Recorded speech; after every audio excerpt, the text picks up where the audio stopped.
Hi, my name's John. Welcome to another Wednesday catch-up video. I'm pleased to say I'm still improving. I'm getting better all the time. I'm not up to sort of full power, but I certainly am getting there.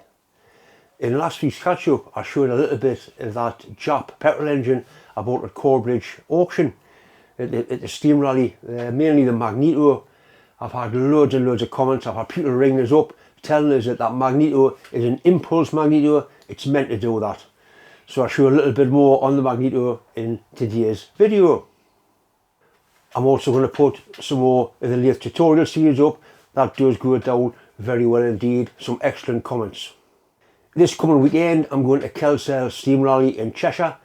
I'll do the little Fowler steam tractor called Wee McGregor. If you see us, please come and say hello. I'll do it bite. It'd be great to shake your hand. In last week's video, I showed a little bit about the stationary engine I bought at the auction at Corbridge Steam Rally, and I thought there was something the matter with the Magneto when it did that. Now I've been told there's been loads of comments, and a lad called Peter Thompson actually rang us up tonight and says, John, it's an impulse Magneto, it's meant to be like that. It's like spring loaded, so when it gets near top dead centre there, it flicks the Magneto to generate a spark. You see how it actually springs around, and when it's running at high RPM it doesn't do that. I don't know that much about magnetos because I'm not like a motorbike guy. I know they've got points in, I know plenty about points and condensers on cars with distributors. So the first thing I'm going to do is clean the points. It hasn't got a spark, it's got nothing. I'm going to clean the points and then we'll go from there. Right, so I turn the engine backwards so it doesn't spring. That's the points open there. At least it has got a gap. You're meant to use a Magneto file to clean these. I've got a Magneto file. I've got a little bit of fine sandpaper. I'll just put that in between the contact faces and just give it a little bit of a polish up. Same on the other one. One thing I have noticed, the screws are in good condition. It hasn't been bastardised. Normally the screws get all rounded off and horrible. It's got a good points gap. Used to be 15th there on the British Lathe and stuff, am I rightly? Right, so we've got nice clean points. We'll check for spark again. Right, that's still no spark. This looks a bit crusty around here, so I'm going to have a look inside of here. I'm not quite sure what I'm going to find. Like I say, I have had very little to do with magnetos, if anything. Right, so that's the wire going into there.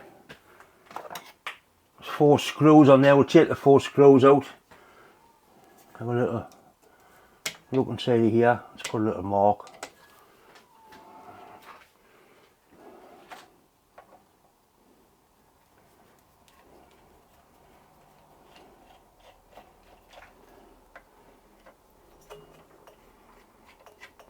I mean, if I can get a spark on this, it's got compression, I'll get it running, there's no doubt about that. I don't know what I'm going to do with it, but we'll get it running.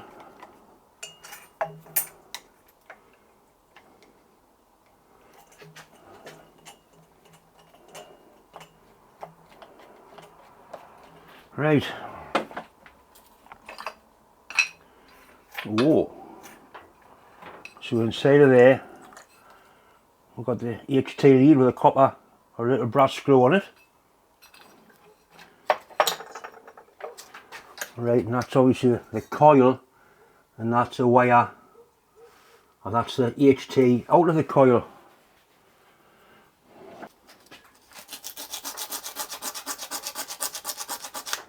So if I go through that, through there, I don't want to get a shock off this because the bastard will hurt.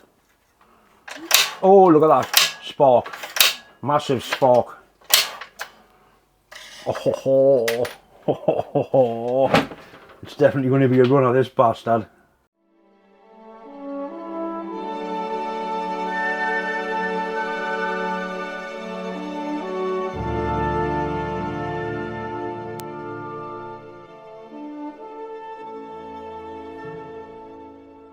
Hi, my name is John. Welcome to part 7 in a series of short videos all about the metal turning lathe. Tonight I want to talk about work holding methods in the lathe. As we've already discussed, the metal turning lathe, the part turns, the tool stops still for 99.9% of the operations. You do get tool post grinders, but that's a completely different affair. This is a 3-jaw chuck. It's probably the most common chuck that's fastened onto the headstock of a lathe. This is quite a new chuck, it's quite an accurate chuck. I would expect the 3-jaw chuck to give an accuracy of probably 5 thou or its full range. 5 thou is more than accurate enough if you're making a part from scratch. If you're turning a piece of bar down to make that one part on the one setting, 5 thou run out's nothing. 50 thou run out wouldn't really matter. Where you come to problems is if you want to put something in there and machine it down to a diameter, and you've got to leave the original diameter the way it was. This is a piece of ground steel bar. It's accurately ground. The 3-jaw chuck has 3 jaws as well as 3 parts where the chuck key goes to close it. One of them will have a 0-1.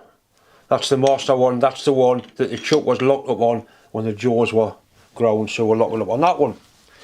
But if we run the lathe up, that looks fairly true. We'll put a clock gauge on it.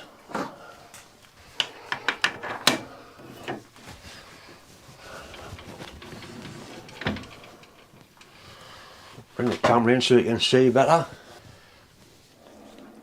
Right, that chuck is only showing 2 thou run out because it is an accurate chuck, and the chuck is set up for that particular piece of bar.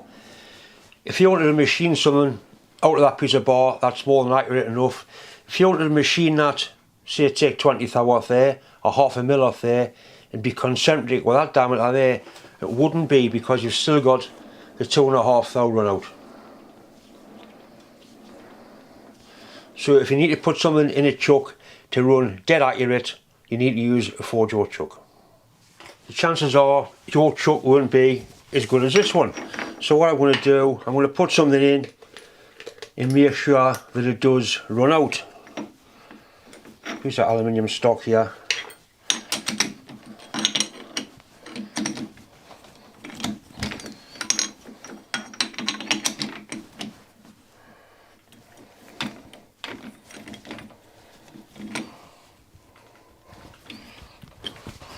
Right, so that's running out quite considerably. It's not concentric at all. It's running out probably 6 mil or 1/4 inch. Now if you wanted to machine something out of this part here, you could quite happily machine it as long as it was machined down to below the diameter of the run out. I'll fire the lathe up and show you what I mean.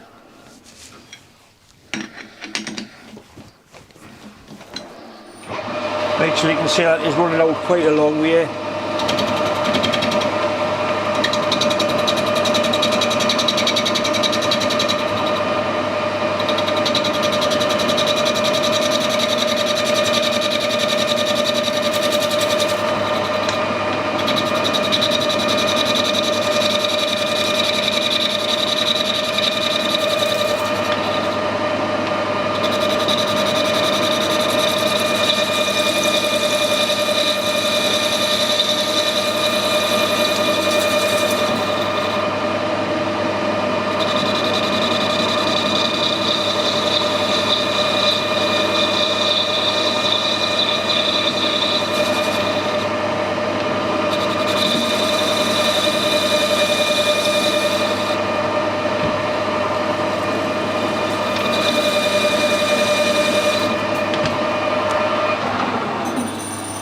But now, all of a sudden, those 3 diameters are running concentric. That part is running dead true. You can face the end off.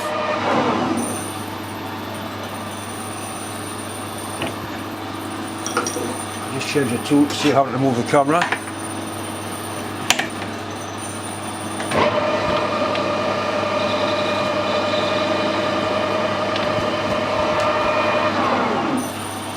So that part is dead true irrespective of how badly worn the chuck is. If that was the only part you wanted to machine, you could cut that off from there and that will be the job finished. You can drill it and it will drill to the true centre of the lathe, not the centre of the bar. If however you wanted to machine this part of the bar and you tried to grip it on there in this chuck with that space there in, it will be a mile out of tooth. That's where you'll need a 4-jaw chuck. I'll run it up again. As you can see, all the faces on there are running through and the bar is running a mile out.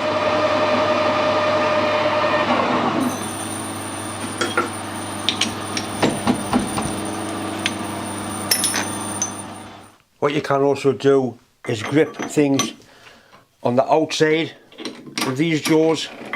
That bearing race could go on there like that, and by opening the chuck you could grip it onto there that way. So it is quite a versatile piece of kit, as long as all you want to do is one operation. This is quite a big chuck because it's quite a biggish lathe. The chuck jaws come out, and I would say once you get to that point there where you can see the teeth on the lathe chuck, that's enough. Don't take it out any further than that because you're running the risk of chipping the drive teeth off the chuck jaws. So you need to hold a bigger piece of bar than that. You simply take the jaws out. When the chucks are new, they come with 2 sets of jaws. You come out like that. And the jaws have got numbers on. Number 3, number 1, number 2. So we've got a set of outside jaws.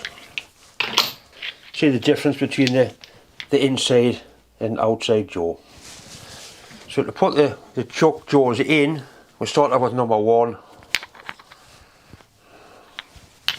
which is always the last one you pick up. We'll find number 1 on here, which is that one. If you turn it and look carefully, you'll see the start of the screw will come round. That's it there. So that engages on jaw number 1. Then you need number 2. So that one goes in like that. And the last one, number 3.